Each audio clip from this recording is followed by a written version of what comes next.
En ce matin de l'année 1701, comme chaque matin depuis près de 20 ans, le roi Soleil, à son petit lever, venait de recevoir parmi ses courtisans les plus intimes le prince Philippe de Gonzague, qui avait obtenu la suprême faveur de l'assister à son réveil.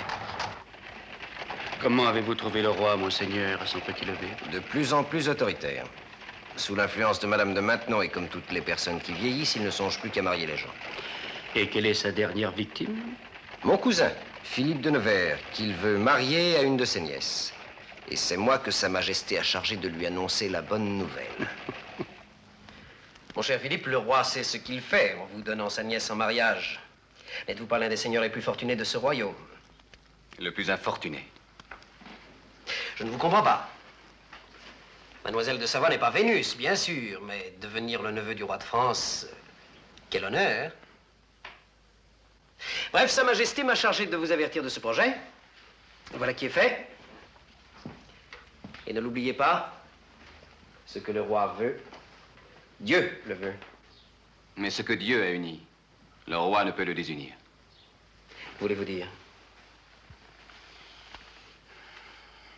Depuis près de 2 ans, je suis marié à Isabelle de Caylus. Isabelle? Vous connaissez la haine héréditaire qui sépare depuis des siècles la famille de Caylus et la maison de Nevers. Nous ne pouvions nous aimer au grand jour, Isabelle et moi. Aussi avons-nous profité d'une longue absence de son père pour faire célébrer à son insu notre mariage devant Dieu par un chapelain de ma maison.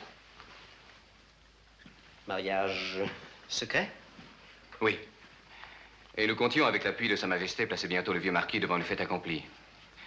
Et obtenir de lui un consentement tardif, devenu d'autant plus indispensable que de notre union est née une petite fille, qui a aujourd'hui près d'1 an.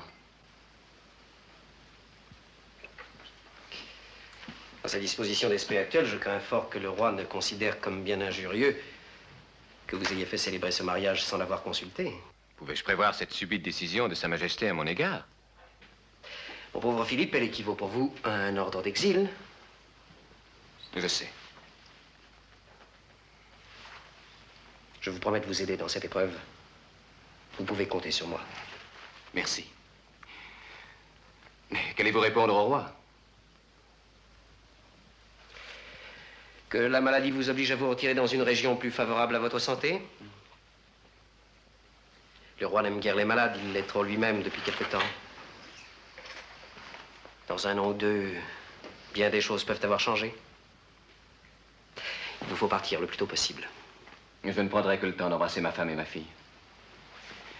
Comment prévenir Isabelle? Dès demain, je partirai pour Caylus. Vous savez que j'ai toute la confiance du vieux marquis. Là-bas, je vous faciliterai cette entrevue. Merci, mon fidèle ami.